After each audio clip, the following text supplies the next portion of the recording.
E já estamos de volta e hoje nós vamos falar sobre traumas, crenças e medos que impedem as pessoas de se aproximarem da vida que desejam. Saber como lidar e buscar ajuda a gente sabe que é fundamental. Mas será que é possível se autotratar de um trauma? Nós convidamos o Eric Rolf, que é desenvolvedor emocional e vai tirar essas dúvidas, dentre essas e outras dúvidas que envolvem aí os traumas, não é mesmo, Eric? Seja muito bem-vindo, boa tarde!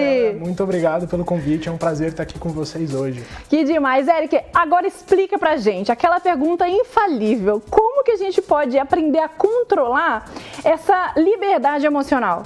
Eu acho que assim, o controle, ela é uma jornada, ela não é um destino. E você precisa de duas coisas. Primeiro é querer, porque de fato às vezes é muito desafiador você querer superar e enfrentar isso.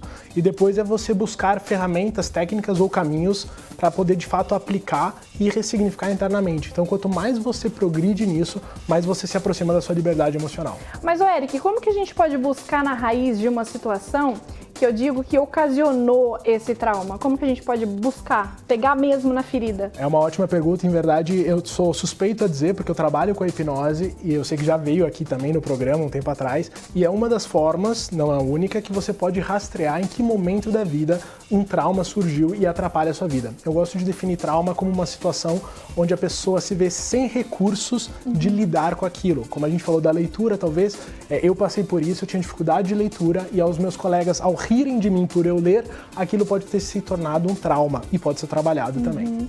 Mas como que é possível, Eric, a gente se autotratar de um trauma?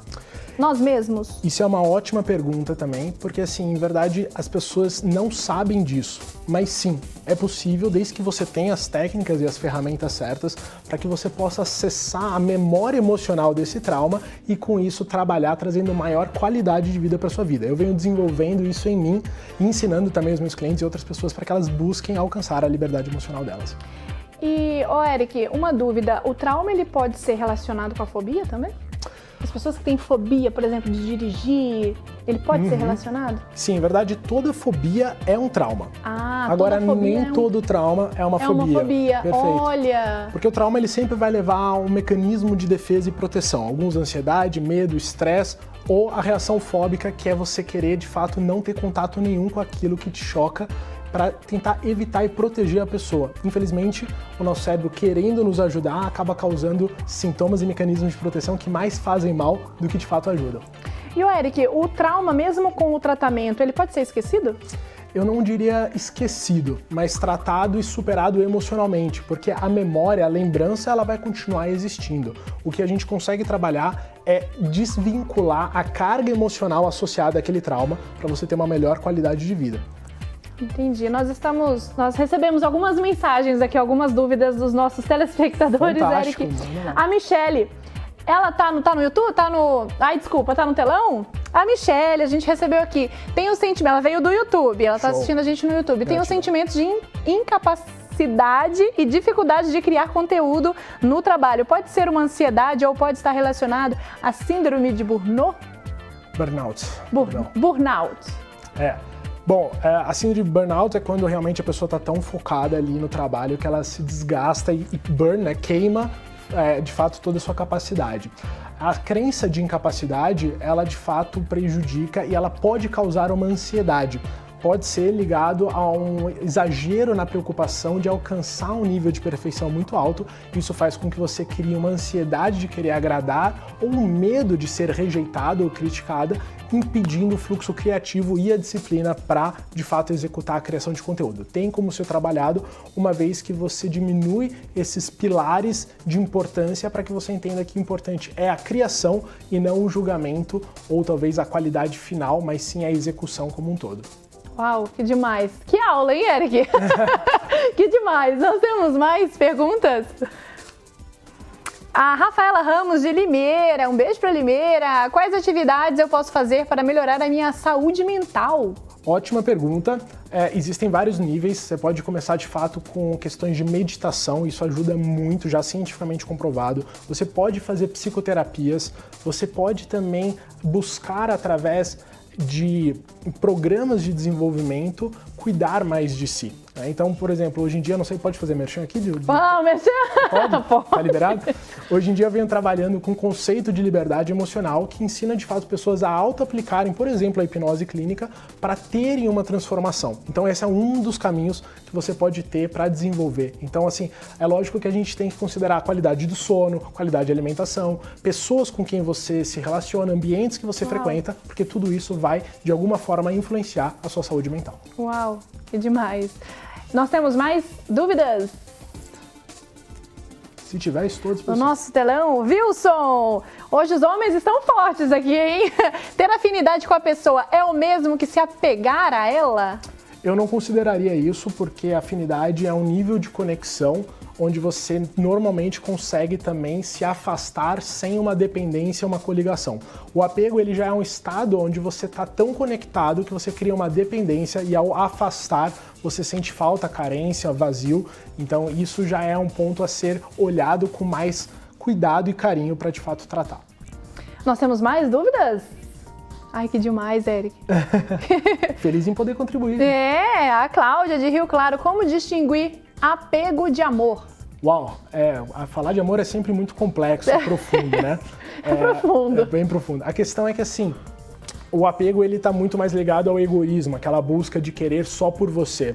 Numa visão utópica do amor, você vai ter ali a felicidade de ver a pessoa bem, mesmo que não seja com você, mesmo que ela não esteja próximo, né? Então o apego tem a questão de posse, né? É meu, eu não quero que mais ninguém tenha, enquanto que de fato o amor é, poxa, esse vaso é tão bonito aqui que eu quero que ele fique aqui, mesmo que não esteja comigo. O Eric, agora, por exemplo, falando de trauma, lidar com uma pessoa que sofreu um trauma, o certo seria não tocar mais no assunto? E se a pessoa que sofreu esse trauma, ela quiser falar sobre o assunto, o que a gente faz? A superação de um trauma, ela pode ser por, de fato, se expor ao tema até que seja superado. Isso se chama dessensibilização. É lógico que a gente precisa entender qual é o nível desse trauma. Se a pessoa tem a necessidade de falar sobre isso, é importante acolher a pessoa e ajudá-la a passar. Se a pessoa não quer tocar nisso, eu aconselho que ela procure um profissional para que de fato ela possa trabalhar e olhar para isso, porque os traumas, como criam esses mecanismos de proteção, acabam muitas vezes impactando negativamente a vida da pessoa e é o contrário do que a gente quer. Exato. E antes dessa minha pergunta, você começou a falar aí de relacionamento, né? De amor, de relacionamento. Muitas pessoas hoje a gente percebe, Eric, que elas têm dificuldade de viverem sozinhas, precisando de alguém, por exemplo, para ser feliz. É errado ter esse tipo de pensamento? Por exemplo, eu preciso depender da pessoa para eu ser feliz. Uau, errado eu acho que é uma palavra um pouco delicada, mas vamos pensar assim, se é uma crença que você tem e está prejudicando a sua felicidade, ela não é saudável. Uma vez que ela não é saudável, vale a pena pensar em como trabalhar isso, porque querer estar num relacionamento é muito diferente de sofrer por não estar num relacionamento.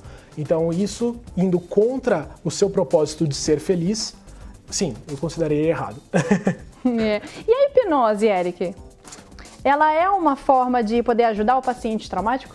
Com certeza. Na minha experiência, é uma das formas mais rápidas e profundas de você conseguir acessar um trauma emocional e trabalhar para melhorar a qualidade de vida e emocional dessa pessoa no presente e no futuro. Então, são tratamentos extremamente rápidos e eficazes. E, Eric, tem como a gente diferenciar a tristeza com a depressão? Com certeza, com certeza. Muitas pessoas chegam até mim, até hoje nos atendimentos, perguntando, aliás, se autoafirmando depressivos por estarem em estados de tristeza. A questão é que a tristeza é um estado emocional e a depressão é uma doença. Pessoas que ficam muito tempo tristes podem desenvolver sim a depressão, porque ela existe em dois níveis. O primeiro nível é o nível apenas psicológico, onde o padrão mental causa uma tristeza. O segundo nível já é um nível neuroquímico, onde aí a gente vai precisar de fato entrar com medicamentos para a pessoa conseguir sair do estado. Mas, gente, ficar triste todo mundo fica em algum momento, em algum dia, isso é normal, não se rotulem como depressivos e tentem entender o que está impactando e o que você pode fazer para não tornar um estado de fato o seu padrão, né? Sim. E Eric, nós recebemos também uma mensagem do YouTube também, a gente só não vai falar o nome da pessoa, porque eu acho que é um assunto bem um pouco delicado. Perfeito. Ela falou que teve um abuso sexual quando pequeno e tem essa lembrança nítida há anos. Ninguém da família sabe. Tinha 8 para 9 anos na época. Não comentei mais sobre esse caso com a pessoa. Às vezes acho que a pessoa esqueceu, mas eu não. Uau, isso infelizmente é muito mais comum do que a gente imagina, né? Com 5 anos atendendo, eu recebo vários casos assim. De abuso sexual? Muitos. E a grande questão é, se isso de alguma forma te impacta, eu aconselho que você procure um profissional. Não é um caso que eu aconselharia um autotratamento, porque às vezes o acesso pode ser também traumático. Então a pessoa precisa ter de fato um acompanhamento para entender tudo isso de uma maneira que não te faça mal. Isso não é inocentar a pessoa que fez o abuso, causou o abuso, mas é se liberar da carga emocional negativa que pode estar te acompanhando até hoje. No caso, na verdade, nesse caso, Eric, a pessoa, né, parece que não esqueceu, né? Será que seria, então, melhor não tocar no assunto com a pessoa que abusou, o abusador? Isso vai depender muito do vínculo que a pessoa tem, né? Da família. Por exemplo, é extremamente delicado esse contexto, porque o quanto isso também pode impactar a partir de agora. Então é uma decisão que apenas a pessoa que passou pela situação pode escolher querer trazer à tona, conversar, esclarecer, né? Colocar ali os pontos nos is ou não.